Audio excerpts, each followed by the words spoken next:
তো good morning সবাইকে। কালকে রাত্রে না হঠাৎ মা রান্না করতে গিয়ে দেখছে গ্যাস শেষ হয়ে গেছে। তখন মা বললো অল্প একটু ভাত আছে। আমি বললাম হ্যাঁ, তাহলে ওই ছাতু আছে বাড়িতে, ছাতু দিয়ে আমি মুড়ি খেয়ে নিচ্ছি আর তুমি আর বাবা ভাত খেয়ে নাও।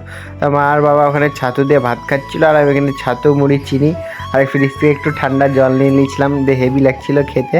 আর এখানে আমার ছাতুটা আমি মাখছিলাম জল দিয়ে, তারপর জলটা ভিতরে ভরে দিলাম কারণ ঠান্ডা হয়ে যাবে না। ঠান্ডা জলই তো ফ্রিজের মধ্যে রেখে দিলাম কারণ বেশি জল ছিল না, এক বোতলই জল ছিল।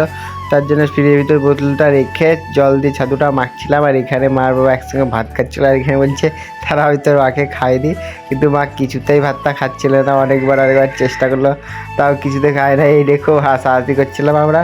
তারপর আবার চেষ্টা করলো, কিন্তু মা কিছুতেই বলছে না না আমি খাবো না। কিন্তু একসঙ্গে এক থালায় খেয়েছে, কিন্তু হাতে খাইয়ে দিছে, তাও বা খেছে না। তা অনেক চেষ্টা করার পর তাও খেয়ে না। তারপর আমার মুড়ির ছাতুতে একটু জল কম হয়েছিলো, তখন বাবাকে বললাম আর একটু জল দাও। তারপর রাত্রিবেলা এম করে খাওয়া দাওয়া করছিলাম আর আমরা খুব মজা করছিলাম, হাসি মজা করছিলাম। আর তোমাদের কার কার আমার ভিডিও দেখতে ভালো লাগছে একটু কমেন্ট করে জানি। আর যার কমেন্ট ভালো হবে আমি নেক্সট ভিডিওতে তার নামটা নিব। আর আমার একটা ইউটিউব চ্যানেল খুলেছি নতুন, যারা যারা ব্লগগুলো দেখতে চাও আমি আগে ইউটিউবে আপলোড করি। তো প্রথমে ইউটিউব চ্যানেলটা সাবস্ক্রাইব করে দেবে। আমি ইউটিউব চ্যানেলটা বাড়িতে লিঙ্ক দিয়ে দেবো। টাটা, দেখাচ্ছে নেক্সট ভিডিওতে।